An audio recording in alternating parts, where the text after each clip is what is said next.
जो next example है हमारा क्या गिवन है, if x is equals to 2 cos t minus cos 2t is and y is equals to है 2 sin t minus में sin 2t। तो हमें क्या करना है, इसका सेकंड डेरिवेटिव फाइंड आउट करना है। कब फाइंड आउट करना है, जब t हमारा किसके इक्वल हो जाए, π/2 के इक्वल हो गए। पहले तो हम क्या करेंगे, फर्स्ट डेरिवेटिव निकालेंगे। अब हमारे जो x और y की वैल्यू गिवन है पैरामेट्रिक फंक्शंस की फॉर्म में गिवन है, ठीक है। मतलब कि x भी किसी और वेरिएबल की टर्म्स में गिवन है, y भी किसी और वेरिएबल की टर्म्स में गिवन है। तो हम क्या करेंगे, पहले यहाँ निकालेंगे dx बाय में dt, सिमिलरली यहाँ dy बाय में dt। तो इस वाले टर्म को इस वाले से क्या कर देंगे, हम डिवाइड कर देंगे, तो हमारा क्या आ जाएगा, dy बाय में dx आ जाएगा, ठीक है। फर्स्टली हम क्या करेंगे, इसको डेरिवेट करते हैं विद रिस्पेक्ट टू t। तो dx ओवर में dt किसके इक्वल आ जाएगा, कोस का डेरिवेटिव माइनस साइन t, और यहाँ कोस का डेरिवेटिव होगा माइनस माइनस प्लस हो जाएगा साइन 2t, और 2 का डेरिवेटिव 2 आगे आ जाएगा, ठीक है। सिमिलरली हम dy बाय में dt put value find out करेंगे, क्या हो जाएगा, 2 sin t means 2 cos t, यहाँ क्या हो जाएगा माइनस में 2 cos 2t, ठीक है। 2 मैंने पहले ही आगे रख दिया। अब हमें क्या करना है, dy बाय में dx, यानी dy ऊपर आना चाहिए, यानी इस वाली टर्म को हम किससे डिवाइड कर देंगे, इस वाली से, यानी इसको हम सेकंड नाम देते हैं और इसको first. Dividing second by first we get dy by में dx किसके इक्वल आ जाएगा, dy बाय में dt divided by dx by में dt, ठीक है। यानी इस वैल्यू को हम इससे क्या कर देंगे, डिवाइड कर देंगे। ऊपर क्या आ गया, 2 cos t minus 2 cos 2t divided by 2 sin 2t minus 2 sin t। अब कंप्लीट में से 2 कॉमन लेके कैंसिल आउट कर देंगे। dy बाय में dx किसके इक्वल आ जाएगा हमारा, cos t minus cos 2t divided by sin 2t minus sin t। cos minus cos a minus cos b हमारा किसके इक्वल होता है, 2 cos दोनों एंगल्स का सम 3t बाय में 2, दोनों एंगल्स का डिफरेंस। cos के अंदर अगर हमारी क्या है यहाँ पे क्या आएगा, साइन आएगा, दूसरा भी क्या आ जाएगा, साइन, और दूसरे में क्या आ जाएगी, t बाय वैल्यू, और t/2 यहाँ पे क्या है, नेगेटिव टर्म है। तो हमारा क्या रहेगा, अगर कोई नेगेटिव साइन होता है तो साइन उसको क्या कर लेते हैं, कंज्यूम कर लेता है हमारा, ठीक है। साइन 2t माइनस में साइन t, अब इसमें क्या रहेगा हमारा, 2 cos दोनों एंगल्स का सम डिवाइडेड बाय में 2, और फिर साइन दोनों एंगल्स का डिफरेंस बाय में 2, ओके। अब क्या करना है, हमें जो कॉमन टर्म हो उसको कैंसिल आउट कर देंगे। तो हमारा dy बाय में dx किसके इक्वल आ जाएगा, टेंजेंट 3t बाय में 2। अब हमें क्या निकालना है, इसका सेकंड डेरिवेटिव फाइंड आउट करना था।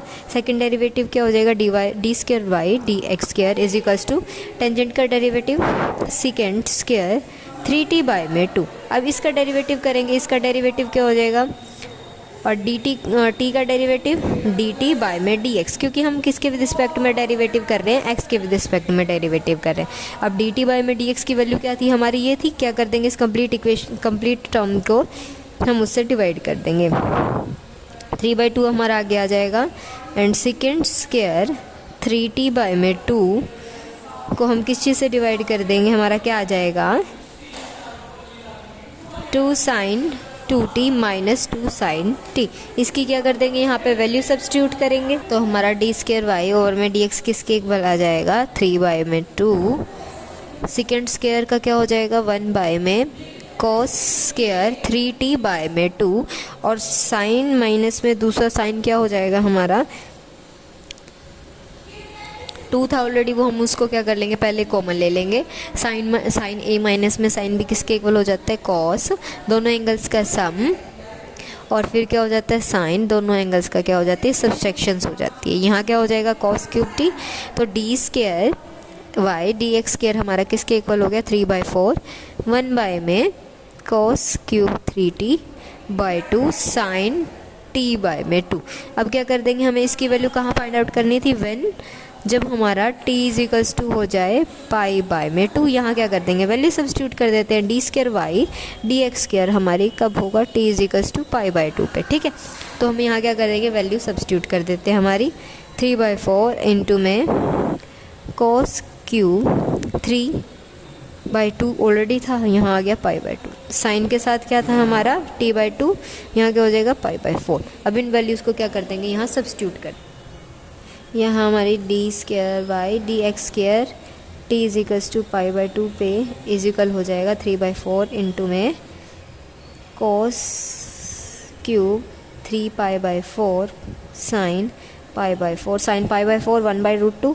और ये क्या होगा हमारा थर्ड क्वाड्रेंट में हमारी वैल्यू 3 इंटू पाई, मतलब 180 की किससे मल्टीप्लाई हो रही है, हमारी 3 से प्रोडक्ट हो रही है। तो 180 3 540 बाय में 4 आ रहा है, 540 डिवाइडेड बाय में 4, तो हमारा क्या आ जाएगा 180 प्लस में कोई वैल्यू आएगी 180 प्लस, यानी हम थर्ड क्वाड्रेंट में जा रहे हैं। थर्ड क्वाड्रेंट में हमारा कोस क्या होता है नेगेटिव, तो कोस की π/4 पे थर्ड क्वाड्रेंट में वैल्यू क्या हो जाएगी -1/√2, और उसका क्या करना है हमें क्यूब करना है।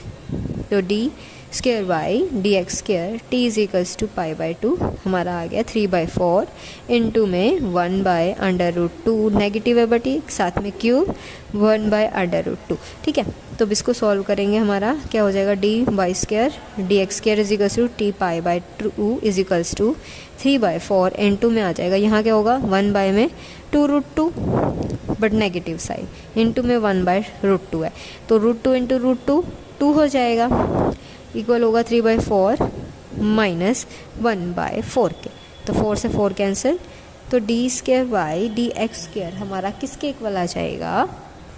Okay, one thing remaining here, जब हमने ये फार्मूला अप्लाई किया यहाँ पे क्या आता है 1, एक बार 2 और एक्स्ट्रा आता है, तो साथ में हम 2 भी लेके चलेंगे मल्टीप्लाई में, यहाँ 2 आ जाएगा आपका, सिमिलरली यहाँ पे भी 2 आ जाएगा, और यहाँ भी इंटू में 2 होगा, साथ में यहाँ पे भी 2 हो जाएगा, तो यहाँ हम 8 को रख लेंगे, यहाँ पे 8 हो जाएगा, सिमिलरली यहाँ 8, तो 2 पे कैंसिल हो गया, तो d² dx² हमारा किसके इक्वल हो जाएगा -3 में 2 के इक्वल हो जाएगा, जब हमारा t किसके इक्वल था π/2 के इक्वल।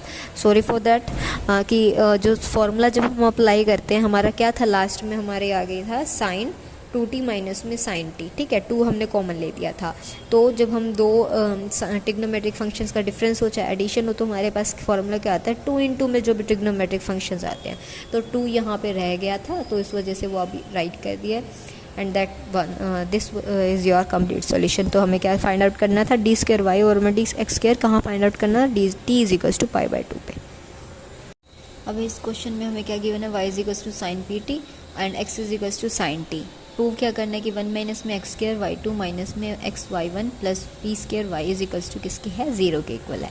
ठीक है, तो अब हमें यहाँ सेकंड डेरिवेटिव की नीड होगी, फर्स्ट डेरिवेटिव की नीड हो गई। ठीक है, और यहाँ पे अगेन वही पैरामीट्रिक फॉर्म में गिवन है, तो हम dy बाय में dt फाइंड आउट करेंगे, x बाय में dt फॉर्म फाइंड आउट करेंगे, तो हमारा dy बाय में dt किसके इक्वल हो जाएगा, यहाँ से cos pt और साथ में p, एंड dx बाय में dt किसके इक्वल हो जाएगा cos t। ठीक है, दिस डिवाइडेड बाय में दिस, तो हमारा क्या आ जाएगा dy बाय में dx, dy divided by dt, dx divided by dt is equals to p cos pt, साथ में क्या है cos t। अब हमें इन दोनों को ही, ये तो हमारा क्या हो जाएगा y1 हमारा किसके इक्वल आ गया है p cos pt divided by cos t। ठीक है, अब इनको क्या करना, हमें इस फॉर्म में कन्वर्ट करना है। ठीक है, और x² भी आने चाहिए, cos को हम साइन की फॉर्म में कन्वर्ट कर सकते हैं ना, कैसे कर सकते हैं, पहले तो हम क्या कर लेंगे बोथ साइड्स में स्क्वायर ले लेंगे, तो y1² इक्वल हो जाएगा किसके इक्वल होगा, यहाँ से p² और साथ में क्या आ जाएगा cos² pt डिवाइडेड बाय में cos² t। अब इनकी जगह हम क्या सब्स्टिट्यूट कर सकते हैं, p² 1 माइनस में sin² pt डिवाइडेड बाय में 1 माइनस में sin² t। ठीक है, अब इसकी वहाँ जाके प्रोडक्ट कर देंगे, यहाँ क्या हो जाएगा 1 y1² p² 1 माइनस में sin² pt यानी y², यहाँ 1 माइनस में x² हो जाएगा। ठीक है, तो यहाँ इसको इधर ले आएंगे 1 minus x² y1² is equals to p² 1 minus में y², इसको क्या कर देंगे, यहाँ पर हमें सेकंड डेरिवेटिव भी चाहिए तो सेकंड टाइम डेरिवेट कर देंगे। फर्स्ट फंक्शन का डेरिवेटिव -2x y1 स्क्वायर, साथ में first function as it is and second का डेरिवेटिव 2y1, साथ में क्या आ गया y2, किसके इक्वल आ गया p स्क्वायर, और इसका भी डेरिवेटिव होगा यहाँ, इसका डेरिवेटिव क्या हो जाएगा -2y एंड साथ में क्या आ जाएगा y1। ठीक है, तो हमारे पास क्या एक्स्ट्रा टर्म चलिए, यहाँ पे 2 एक्स्ट्रा टर्म चाहिए, तो 2 को थ्रू आउट द इक्वेशन क्या कर देंगे, डिवाइड कर देंगे, और y1 भी हमारा एक्स्ट्रा 2y1 यहाँ भी है, यहाँ भी है, यहाँ भी है, 2 से एंड y1 से dividing equation star by 2y1। ठीक है, देन वी गेट -xy1 साथ में 1 - x square dot y2 is equals to -p square and y। ठीक है, तो अब हम क्या कर लेंगे, हमें प्रूव क्या करना था, 1 - में x स्क्वायर y2 के साथ आना चाहिए। ठीक है, साथ में माइनस में xy1 और प्लस में क्या आ जाएगा p स्क्वायर y। तो हम क्या कर लेंगे, थोड़ा सा अरेंज कर लेंगे टर्म्स को, 1 - x स्क्वायर साथ में y2 माइनस में xy1 और प्लस में क्या आ जाएगा p स्क्वायर y, जो हमारा किसके इक्वल है, 0 के इक्वल। हमें यही क्या करना था, प्रूव करना था। क्या किया, dy बाय में dt, dx बाय में dt, दोनों की वैल्यूज़ को क्या कर दिया, डिवाइड कर दिया। अब हमारे पास ये आ गया। अब हम क्या करना है कि इसका सेकंड डेरिवेटिव फाइंड करना है। अगर हम डायरेक्ट क्वेश्चन रूल अप्लाई करके करेंगे तो हमारा थोड़ा कम्बरसम मेथड हो जाएगा, कॉम्प्लेक्स हो जाएगा। तो हम क्या करेंगे, दोनों साइड स्क्वायर लेके और यहाँ क्या कर देंगे, हमारे y और x के टर्म्स में इसको कन्वर्ट करके फिर इसको डेरिवेट कर देंगे। That would be the easy method to solve this question.